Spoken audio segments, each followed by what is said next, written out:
wonderful. So we've just had our wonderful worship space and such a privilege to have Baron with us. Thank you, Dr. Baron, for making time to come online. And it will be so great just to hear from you about your work, your journey to becoming a vet, being a vet, and then also owning a vet practice and everything that goes into that. Yeah. Yeah, no worries. Well, thank you very much for having me. It was a wonderful service. I thoroughly enjoyed it. So I'll definitely be making the time to join you again. Oh, yay! That's exciting. Yeah, so it's been a long awaited thing to do for me. So yeah, but it was lovely, Jamie, lovely. Awesome. Good stuff, Baz. Well, we got. I did have Bo and Bernie with me on my lap. I don't know if you saw Oh, good. They came to visit that. as well. Are Yeah. they still around? Yeah, they're still here. They're just I bet in this room that I'm in, it's soundproof, so I could turn the music right up loud. No one could hear me outside. Well, Bo and Bernie could hear you singing, I'm sure. Yeah, yeah. No, they were blessed. Yeah. Yeah, they were blessed. Well, for those who don't know who they are, would you introduce them first Oh before we yeah. get into all those questions that Well, our team Jamie, have actually, what compiled? about introducing ourselves? Because we started at a clinic on the Gold Coast together. Yeah, we I did. think probably around about two. I think you might have joined around about 2007, 2008. Yeah, something Around like then that. as a junior kennel hand, and so we worked together in that area in the Gold Coast. I think you were there for like 4 or 5 years, maybe in that about six, 7 years, 7 years. 7 years. That's Mm. right.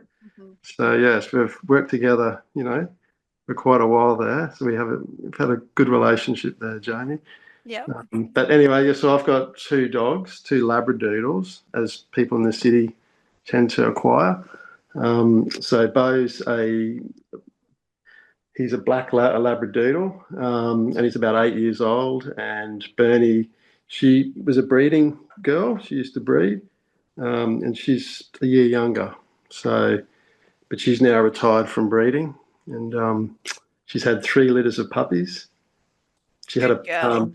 that the colours of the puppies are, they they have black and brown and the normal caramel. Then you have a party colour. So that's in Labradoodles. I think it's in poodles as well. Anyway, Bernie, when she had her first puppy, she was having a party on the deck. That's what my son was. He came up and said, "Dad, she's having a dog. She's having a puppy on the deck." And I said, "Oh, it's a party on the deck." I wonder if she felt the same way. Well, I don't think so. I think she might have been a few days earlier than what was anticipated. So Ah, fair enough. Well, are you able to pick us up and give us a little yeah, glimpse yeah. of them, Baz, if they're Yeah, just there with you? yeah. Or are you going to pick them up and bring them to She might, us? she might come up. Hang on, up you get. Ah, Bernie. That's Hello, Bernie. Bernie. Oh, beautiful face. Bye. Come here. Bye bye. Come here. Oh, Come you here. can try and do both on your lap at once. Oh, don't have that much. One at a time. That's bye. They look the same. They do look the same, do they? Maybe I should put both up so I'm not tricking you, right? Not just the same dog. Yeah, that's right. Oh, Yeah, that's okay. I think two Labradoodles on one lap might be a bit yeah. hard to juggle. Oh dear. Well, one of the questions that we had for you was, what is your Yeah. favorite type of animal to be a vet to? Now, you might be biased Oh, because yeah. obviously you've got dogs at home, but yeah. Well, yeah, I think Julie might know that answer. We were talking to Julie earlier. I had the privilege of talking to Julie, but I think, yeah, I mean, I like working with all animals. I can't be biased. It's unfair, but I do enjoy working with cows. Yeah, and I miss that work, that Mm. large animal work. As physically demanding as it is, I do miss it. It was good to, for fitness purposes and keeping me fit and strong. But then, life changed and it brought me to the city, and so I'm a small animal vet now. Yeah, not as many cows in North No, Brisbane no. suburbs. But if Julie wants me to come and preg test her cattle, I can do that. Oh, fantastic. Drumming up the business. Love it. Oh no, I do it in good faith. Oh, Oh, bless. Even thank you. better. She probably Oh, does it herself. Yeah, well, I have done preg testing and AIing, yeah. there Yeah. you go.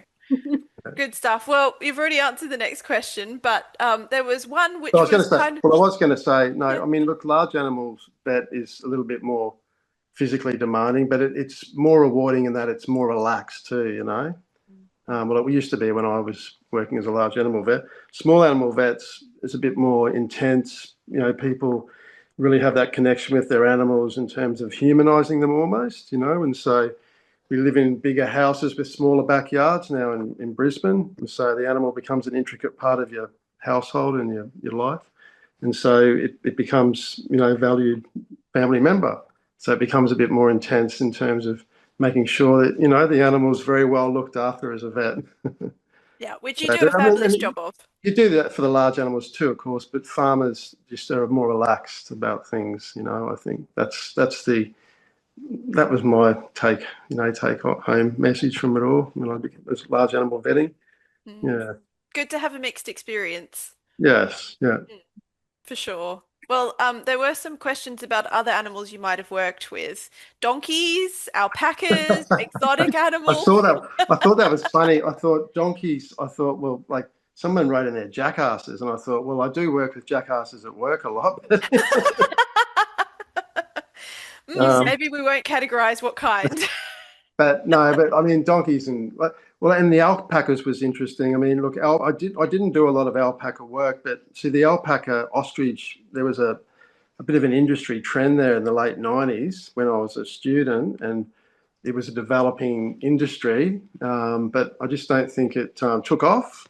So I did a little bit of ostrich work, not a lot of alpaca, but I'm not sure if there's too many alpaca farmers still there or the industry's still going strong. I don't know if it is, and I don't think the ostrich. I think the infrastructure of setting up the industry was probably a little bit intensive, and I don't know if it paid off for a lot of farmers. But there was a few in Barraba when I was working there, but I don't know if they, you know, fulfilled their dreams and destinies and have kept going with it.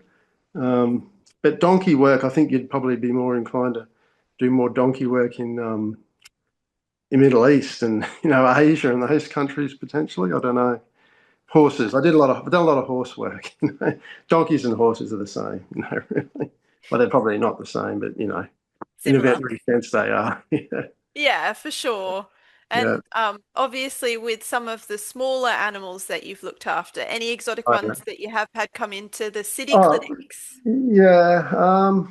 Not as much. Not as you don't see as many exotic animals in Brisbane. Funnily enough, even though we've got such a varied flora and fauna here in Australia, you know, you do see wildlife, but in England, I used to work in England, you see, so I'd see probably a little bit more there in terms of hamsters and chinchillas and um, chameleons and you know, lizards of all different types and sizes and occasional snakes.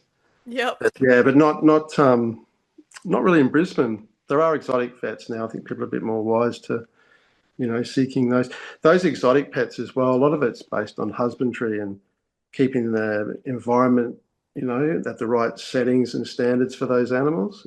It's about the temperature and not so much about drugs and those sort of things, but the husbandry. Very finicky in getting the With environment right. yeah, I see tortoises as well in England. You know, they need their vitamin B injection. That's cool. Yeah. But not as many here in Australia. You see, obviously, more the wildlife, Yep. the lorikeets and you know, blue-tongued lizards and occasional tawny frogmouth owls. Yep. Yeah, so you see those occasionally. Pigeons, lots of pigeons. Heaps of pigeons. I had a pigeon story actually. One of the staff, one of the young lads there, junior, he wanted to be a wildlife carer, and I said, "Well, we got this pigeon in, and it had a broken wing. It was only a fledgling, young pigeon, and anyway, it broke its wing, but we did an X-ray on it, and the fracture was like a mid shaft, so it wasn't on the joint. So those ones you can salvage, but they don't generally fly again if you can repair them.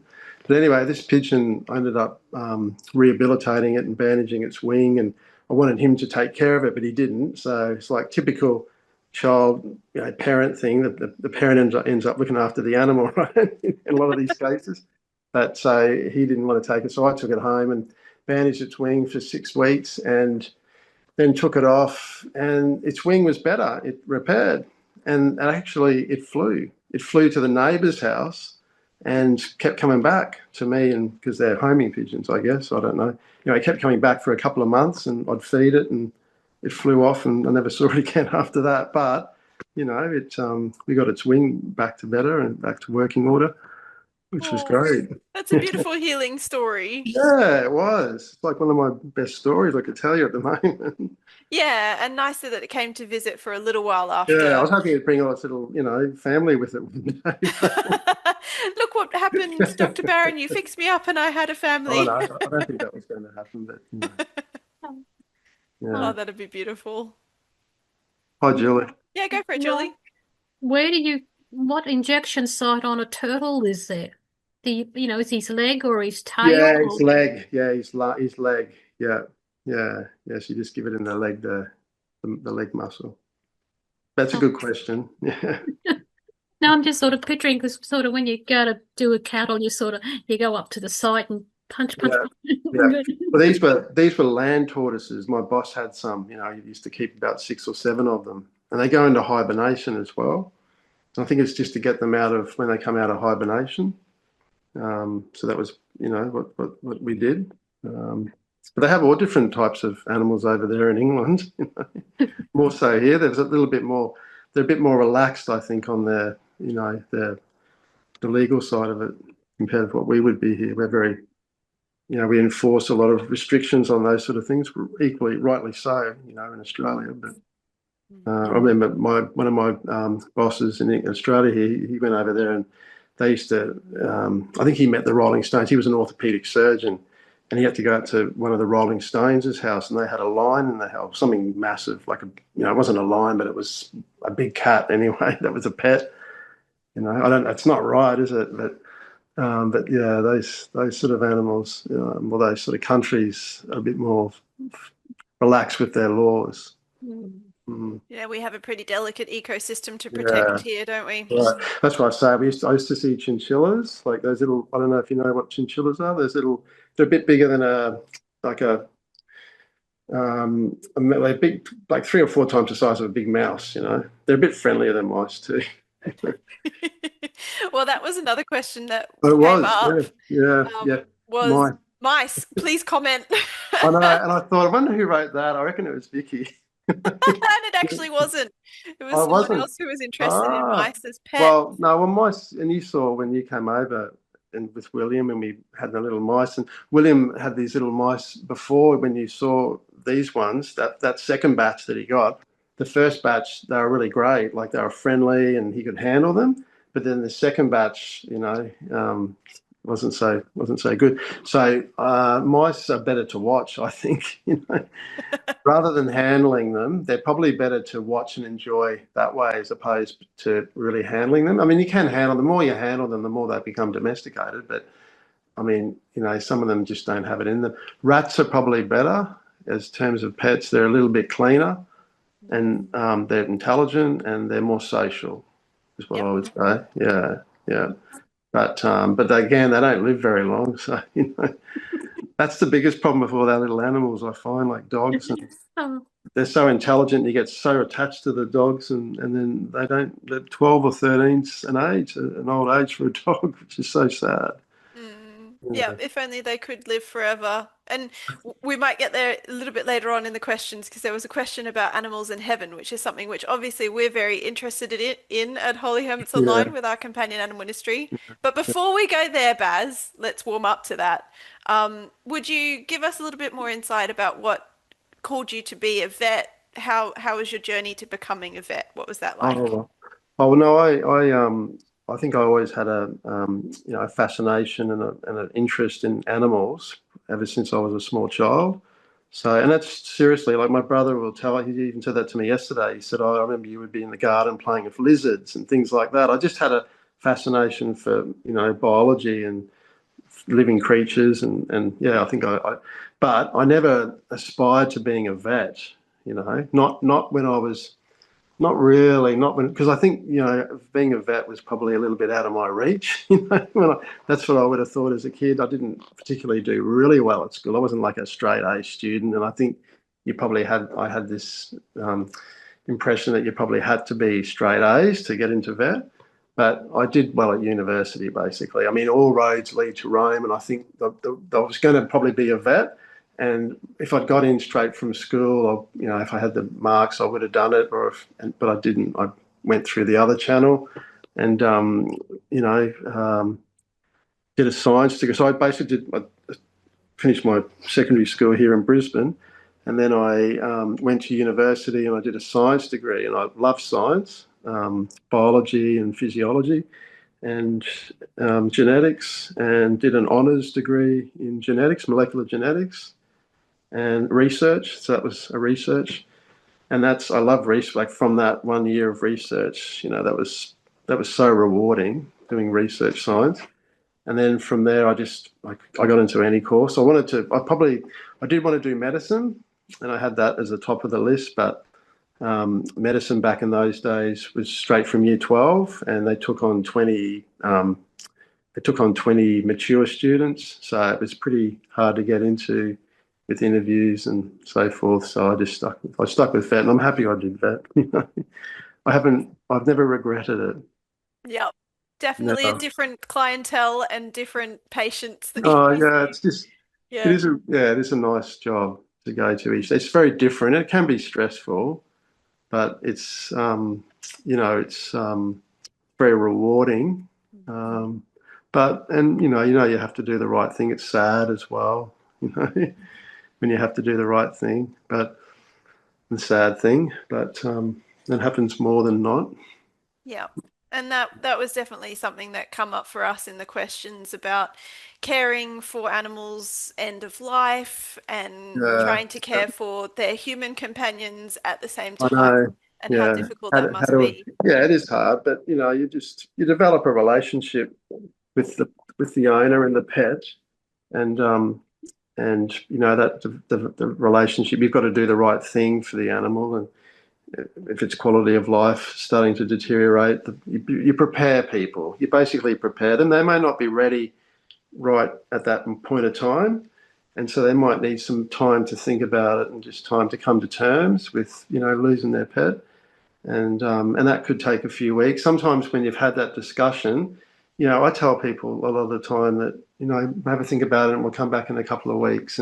But a lot of the time people think about it pretty hard overnight, and then they'll make that decision probably quicker than I thought they would. But it is the right time in those cases as well. A lot of those cases, they're old dogs that are probably suffering from arthritis or those other debilitating diseases. And they have ups and downs, and they like, especially with an old dog with arthritis, like that's just you've exhausted every avenue of treatment, and then you get to that point that they have ups and downs throughout the downward trend. There's a downward trend, and there's ups and down days, and then but eventually, the disease will become too strong in terms of their quality of life, and so yeah, you have to make that. But so I'm just thinking of a few cases now, Yeah. especially unfortunately coming into winter as well.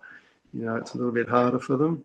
Um, Yeah, it is a difficult season for anyone dealing with chronic pain or chronic health, but yeah, Liz has popped in the chat also about the animal making the decision sometimes yeah, for the yeah, owner, or making it clear that yeah, that's yeah, true. that Yeah, they're yeah, the ready. animal. I think so, and that's just communicating with people about that. That's another question about your AI question, Hmm. which I think we're all AI. We've become very AI fixated, or not fixated, but um, you know, AI has become a big part of our lives, and we're all sort of talking about how it's going to control our lives. And I don't think AI would control a vet, certainly with the empathy side of things, and having to. So in my job as a vet, I have to do a consult, and the consult, that sort of involves physical exams, case histories, looking at just judging what a person needs, and a robot couldn't do that. You know what I mean? Mm. A robot can't judge what this person truly needs. You have to use a lot of things like intuition. So I mean, it might be there if you watch Blade Runner and movies like that. it might be there in another 400 or 500 years, but not robots can't, do they can read data and they could do precision surgery, all that sort of thing. But there's more complex things that involve human touch, especially with end of life decisions. Um, handling animals in unpredictable situations like fear and aggression. That requires skilled veterinary training, and I don't think a robot would be up for that. So Yeah, just true. just the emotional, intelligence and empathy, really. I don't think robots are at that level. Yeah, for sure. And Yeah. do you make any use of AI in your practice at the moment for anything else, like using Oh, computers to record things and that sort oh of yeah, stuff? Yeah, yeah, yeah, yeah. It's in yeah. there. I mean, note taking, and Mhm. the next thing for me would be um, a robot microphone, so I talk and it writes down the notes for me, that kind of thing. That would be liberating, wouldn't it? Probably for me, maybe that I'd write more notes up then. Yeah. Just go and have a little chat with the AI after your consult. That's Take right. 5 minutes as opposed to writing up notes at the end of the day or whatever. Yeah, I think it's important to integrate all those things and have robots involved. It's because we all move on in technology and life moves on. We have to move on in line with technology, but yeah, I don't think vets could be replaced by robots as such. Not in a veterinary consult environment. Mm. Definitely. The human touch is still needed alongside the animal touch, huh? Just like your job, Jamie. You couldn't. Yeah. I Although in couldn't. saying that. No, I couldn't do it. No, Yeah. I wouldn't want to do it. No. No, for sure. Yeah, And that's great to know that although the technology is welcome to assist you in practice, you're going yeah, to stay in practice. yeah. That's right. Yeah. Yes. Yeah, Yeah. that's good. And Liz is asking a question about animal communicators being involved. Have you had any experience with animal communication or communicators over the So years? is that more to do with animal whispering and animal handling, and is that what this would be about, or what are we talking with communicate? These are trained, there's an organization, animal communicators. You could call them whisperers, I suppose, but they have a worldwide organization. Um, I've used them after consulting vets when my animals have been very ill. They can, without me saying anything to them, they communicate on a higher level to animals. I know it sounds all airy-fairy, Hmm. but it's been quite edifying. Some of the things that have come back from my animals, yes, they are ready to pass, and not to fear, the human to fear.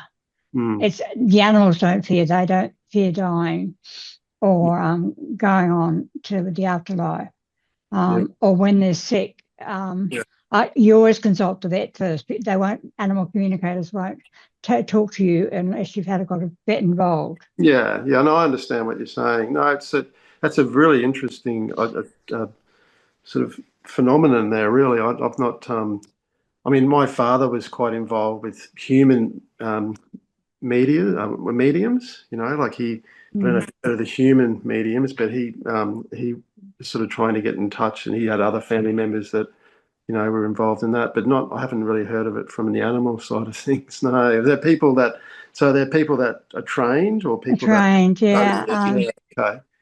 yeah, and but they won't take on. They won't listen to you. You don't put the case. You just Hmm. say my animal is X, Y, Z. Um, what do you think they want done, or Yeah. have they got anything to tell Yeah. me? And they may Sometimes you have see nothing it. to tell you. Yeah, like people say, like sometimes you can see it in their eyes a bit, animals, when they're Read really. their souls. I Yeah. think so. I think so. Like it's just an interesting talk because we were sort of trained in vet school that animals didn't really have a conscious of what was right and wrong, Mm. right? That's what we were sort of taught by the animal behaviorists. But I don't know if I agree with that. Like, I don't know. I mean, they don't live long enough. It's really sad. And it's sad that they don't live long, especially dogs, and cats.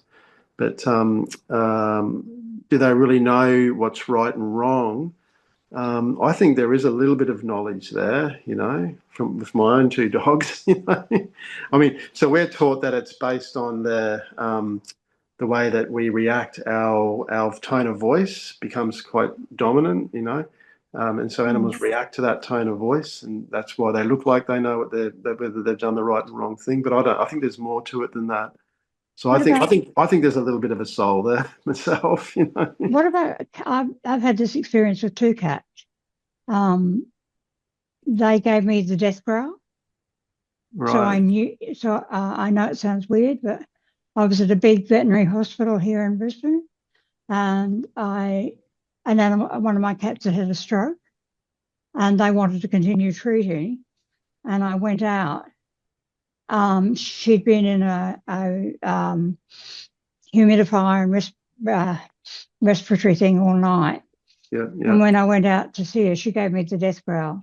So Right. I knew I was doing the right thing when I said no Yeah. more treatment. She doesn't want any more treatment.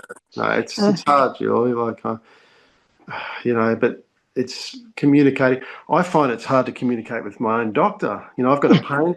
Well, I've got a pain in my leg. pain, yeah. Seriously, how do we quantify? How do we communicate with our Mm, doctors and our physios, whatever, about the pain that we feel? How do they understand what kind of pain is that? Like, is it an arthritic pain? Is it a mm, tendonitis pain? Like, how do you translate that? How do you, mm. you know, do you know what I mean? So I think us humans have got our own issues in communicating, let alone animals trying to communicate with us. Yeah, it Yeah. Yeah, well, definitely is a challenging one, area, isn't it? And one that yeah, perhaps we can delve into some of the other questions that we've got. mm, So there was a question of using other healing types of services treatment. or treatments. Yeah. So Yeah. one in particular was acupuncture, and I know for a fact that you, with your research background, Baz, have looked into a lot of different things. So Mm. yeah, what's your sort of feelings towards using more of those healing kind of treatments rather than medicines and surgery? Medicines. Yeah. Yeah, Yeah. yeah. Well, so of course, yeah, I mean, acupuncture is definitely something that we don't fully understand how it works, and scientists like to know how things work because then that, you know, gives you clarity of what you're doing is going to be the right treatment. But we know that it does work. We don't know how it works, but we know it does work in some cases. But that's a bit hard to quantify. Yeah, I think it depends on the case. I've used laser, K laser. Have we shown you the K laser? Yeah, and that's worked really well in some cases, and I know that for a fact because you know, I had a dog that had been to a specialist and they just couldn't get the wound to heal. It was just a big wound around its elbow, and this border collie, and they just couldn't get it to heal. And with laser, within a month, it had gone away. So we'd healed the lump, had shrunk and healed up completely, contracted and completely healed. So, yeah, I mean that's light energy. So that's just light. Um, Creating a different effect on the tissue. So it absorbs the light, the tissue absorbs the light and has a reaction where the oxygenation of the tissue improves and the mitochondria produces more ATP when the light absorbs at a certain, when the tissue absorbs at a certain light frequency, and so you have absorption of you know, the side of, so you have that mitochondria producing more energy, more blood flow. So anyway, that's laser. So that's not medicine, which is nice because there's no side effects.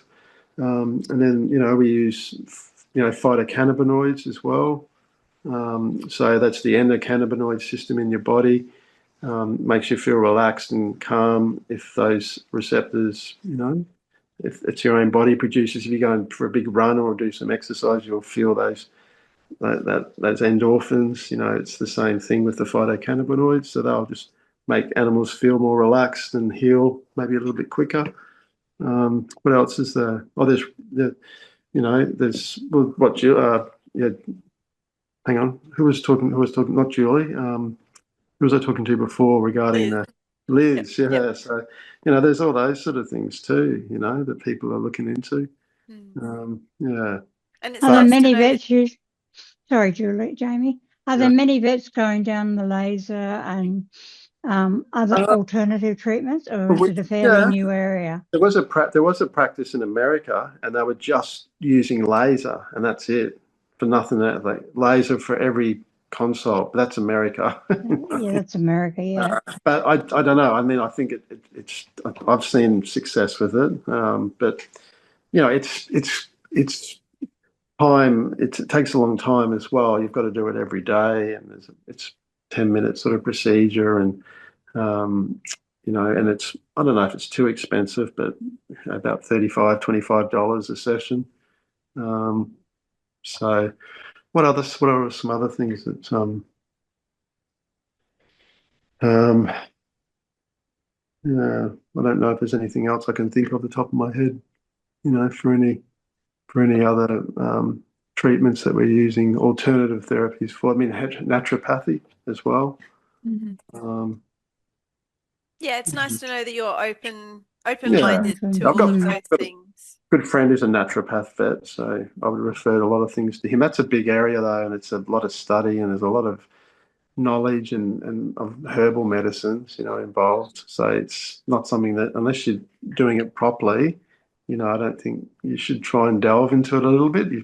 The laser's okay. The laser for me is okay because it's all set up, and anybody can do it. It's just the machine's very expensive, but anybody can use my laser. It's just all set up for a certain size animal, certain type of condition, and then then you just press the button and away you go. But yeah, I mean, you've got to know a little bit about it, but it's an easy modality, compared with a lot of other things, compared with acupuncture. Acupuncture is also quite involved but I think as veterinarians, I don't know whether we're really pushing a lot of alternatives, at this stage. I don't think a lot of vets, a lot of the specialist clinics, and I go to the conferences every year, vet conferences, and a lot of the conference talks, we don't really get into the alternate medicine, but there probably are alternate veterinary medicine conferences, but I think they're few and far between, Mm, you know. yep, very Mm. specialized. Yeah. Well, just looking at the whole ream of questions we still have, I think we're going to have to wrap it up and choose just maybe one to two more. So, those Okay. who are with us now, if you have something you would really like to ask on the recording, not just when we end the recording, which we will in a moment, and have a little bit more chance to chat, but if there's something that you think we really need to ask Dr. Barron to have on the recording, put it in the chat now. But yeah, just to sort of wrap it up, Baz, there was a question about what is the joy for you in your work? What's your favorite thing to focus on or I think you yeah. were talking about managing staff as well there, and that I could combine that question. Like, so working in a team with other staff members, and that's very rewarding when you work with people you love.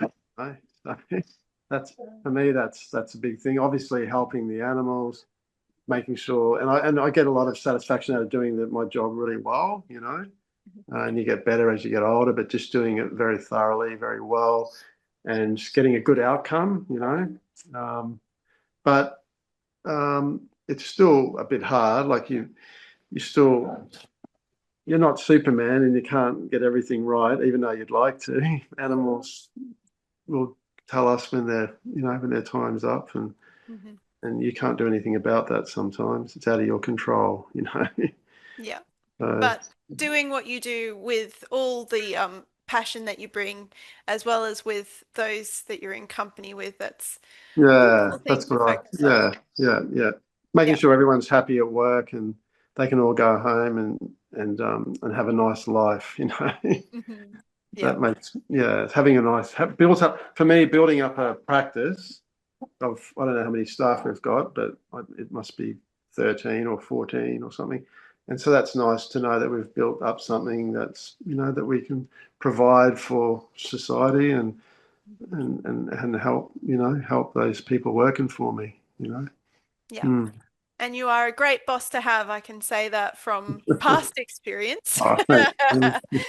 Yeah, cool. All right. Well, two more questions for you then. Yeah. What sort of interaction is there between vets? You Oh, yeah. mentioned Well, conferences. Are there other sort of yeah, bonds? it's more, well, I suppose there'd be vet forums and my dogs want to go outside because Karen's come home.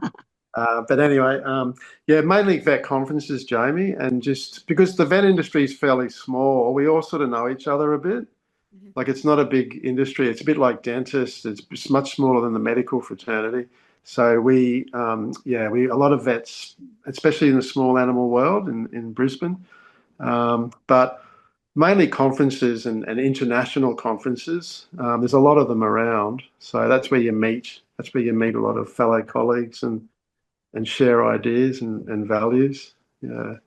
And good to know that you still prioritize that as a learning experience as Oh well yeah. as Every year I go to working. the VSS conference. Yeah. Yeah, that's You'd the know the goodie. VSS. Yeah. Yeah. Yeah. Good Yes. stuff.